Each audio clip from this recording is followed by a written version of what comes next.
अपनी बात कहते हुए गौतम गुस्से में वहां से निकल गया। याशी आगे कुछ कह नहीं पाई और एक टक उसे जाते हुए देखने लगी। उसी वक्त एक काला सूट पहना हुआ मोटा आदमी उसके पास आ गया। हेलो मैम, मैं इस होटल का मालिक हूँ सिकंदर, और यहाँ आए हर एक गेस्ट का ध्यान रखना मेरा काम है। जी कहिए। मैम, मैं बहुत देर से आपके साथ बैठे आदमी को देख रहा था, कहीं वो आपको परेशान तो नहीं कर रहा था क्या? तुम जानते भी हो वो कौन है? वो जोधपुर के बहुत बड़े बिजनेसमैन रघुवेंद्र राठौड़ का बेटा है। ये बात सुनते ही उस आदमी के पैरों तले जमीन खिसक गई। वो हड़बड़ाकर गौतम को जाते हुए देखने। याशी ने समझाते हुए उससे कहा, वो यहाँ एक सीक्रेट लाइफ जी रहा है, इसलिए ये बात किसी को पता नहीं लगनी चाहिए। Yes ma'am. ये कहते हुए सिकंदर अगले ही पल होटल से बाहर चला गया। उसने देखते ही देखते अपने सभी गार्ड्स को इन्फॉर्म कर दिया। वो गौतम से मिलने का मौका गंवाना नहीं चाहता था। वहीं दूसरी तरफ गौतम उम्मीद भवन से बाहर निकलकर ऑटो का वेट कर रहा था, लेकिन तभी उसने आसपास बहुत सारे बॉडीगार्ड्स खड़े देखे। उन्हें देखकर गौतम को किसी न किसी गड़बड़ी का अंदेशा हो चुका था। क्या हो गया? इससे पहले कि गौतम आगे कुछ कहता, सिकंदर भागता हुआ वहां पहुंच गया। सॉरी सर, सॉरी, आपको परेशानी उठानी पड़ी। दरअसल मुझे आपसे मिलना था। मुझे अभी अभी पता चला कि आप रघुवेंद्र राठौड़ के बेटे। हाँ, काम बोलो, मुझे रोका क्यों है? सर सॉरी, मुझे बस आपसे मिलना था, और आप अगर कभी फ्री हो तो प्लीज हमारे होटल में आइए। ये मेरी तरफ से एक छोटा सा गिफ्ट है। ये हमारे होटल का वीआईपी कार्ड है।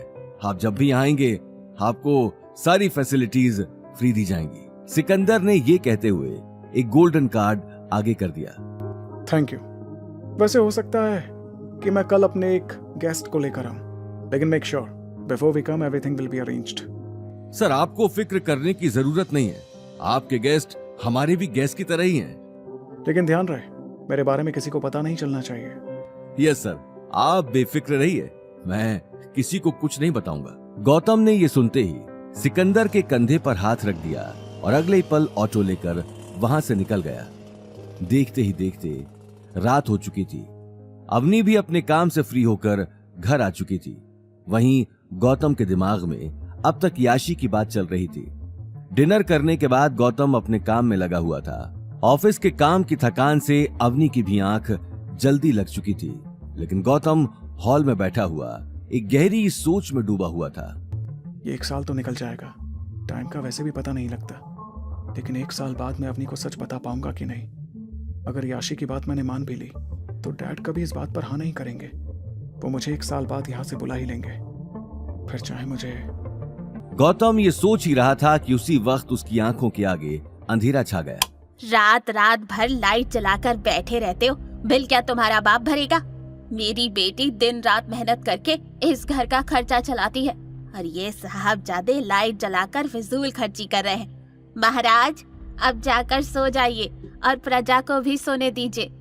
भूत बनकर रात रात भर मत बैठे रहिए।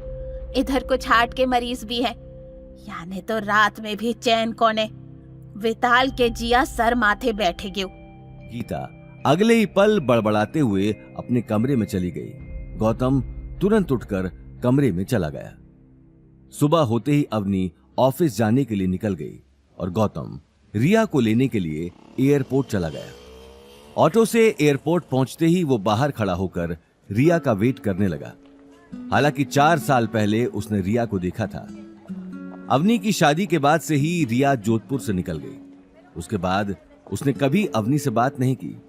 आज 4 साल बाद गौतम के लिए रिया को पहचानना भी एक बड़ा टास्क था, लेकिन तभी गौतम को नील और शनाया आते हुए दिखाई दिए। गौतम को देखते ही वो हंसते हुए उसके पास आकर खड़े हो गए। अच्छा, तो हमारे घर जमाई साहब भी यहाँ आए हुए हैं। लेकिन शनाया, ये आदमी रिया को लेकर कैसे जाएगा? ऑटो में? हाँ, तो इसमें बुराई क्या है? लंबी गाड़ी में बैठ जाने से और अच्छे कपड़े पहनने से आदमी के पाप नहीं धुल जाते, मिस्टर नील। ये बात सुनते ही नील की आंखें गुस्से में लाल हो गईं। उसने गुस्से में अपनी शर्ट की आस्तीन ऊपर चढ़ा ली। शनाया समझाते हुए बोली, भाई छोड़ो ना, किस नौकर से बात कर रहे हो? अवनी डिजाइन डायरेक्टर क्या बनी है, इस आदमी के तो पर ही निकल आए हैं। नील कुछ शांत होते हुए बोला, देख मैं यहां कोई सीन नहीं चाहता, अच्छा होगा तू यहां से निकल जाए। दिया हमारी गेस्ट है और गेस्ट के सामने कुछ भी ऐसा वैसा हुआ तो मेरे दोस्त भी साथ आए हैं, मेरी एक आवाज पर तेरे हाथ पैर तोड़ देंगे। भला इसी में है, ऑटो ले और वापस घर निकल जा, समझा मेरी बात? ये बात कहते हुए नील ने अपने लफंगे दोस्तों को इशारा कर दिया जो कुछ ही दूरी पर बाइक्स लेकर खड़े थे, और नील की एक आवाज पर वो लोग गौतम को मारने के लिए तैयार थे। लेकिन गौतम बिना डरे नील की आंखों में देख रहा था।